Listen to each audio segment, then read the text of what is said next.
Hi, I'm Rachel. I'm Warwick, and today we're going to be chatting to you about, can money buy happiness? It's a big question. So clearly when we're talking about basic needs, a lack of funds can lead to financial distress and more money can help with this. Really interesting though, what research shows is that actually there's only a link between those two things to a point. So once you have a certain level of wealth, actually that correlation between money and happiness isn't as clear anymore. So is the way that you're spending your money aligned to your purpose? Do you feel that you've got security in your finances and that you've got the freedom to make the choices that you want to?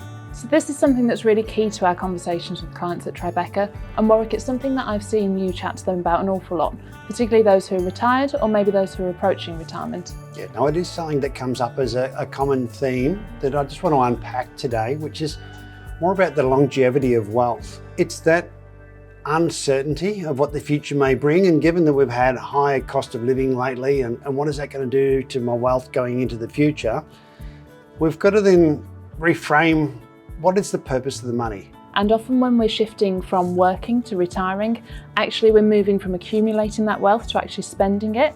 And I've seen you talk about this a lot, that a lot of people actually don't feel comfortable doing that.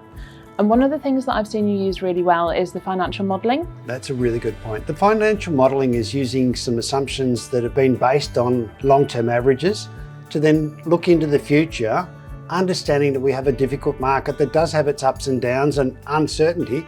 We expect that to happen again in the future. So if we plan for that to happen, to say if you were spending at a certain level and you were having that fun, where you're having the holidays, make sure the house is maintained so it's comfortable and you enjoy it to have people over. You then understand if you're spending at a certain level with pegging inflation into the future, what does that mean? How long will your money last? And then when you can see it pictorially, because I think that's really important, not just lots of crazy numbers you don't understand, that you can then say, what does that mean for us? That can really give you the confidence to make those informed decisions about your spending, can't it? It can, and I've seen it time and time again. And I think that's the issue, is most people don't understand, can they do these things? No one wants to miss out on having fun.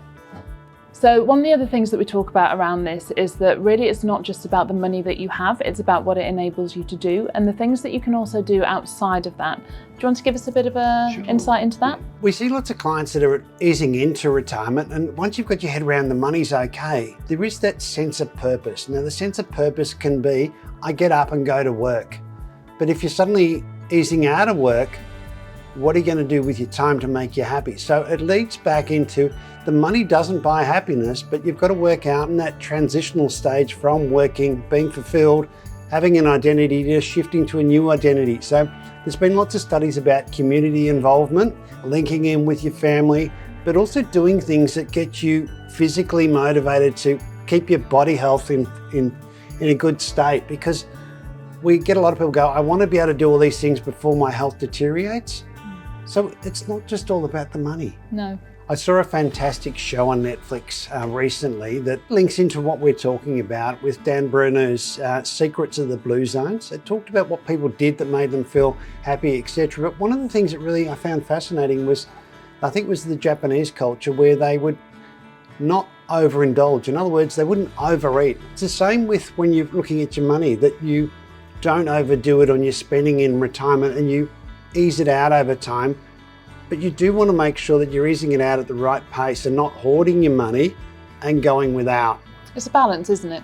You want to have the money, enjoy it now, but make sure that you are comfortable enough that you can continue to fund your life for your whole of your lifetime. And that's one of the powerful things we're able to do at Tribeca Financial, is to bring that to a point that you understand it. Because if you don't understand it, you feel uncomfortable. And when you wanted to retire and then spend money and you're feeling uncomfortable, that doesn't work. That sense of security, freedom of choice, understanding what it means for you is so powerful. So we hope that you found that discussion informative today. If you'd like to find out a bit more and get in touch with us, please use the contact form on our website or feel free to give us a call at the office.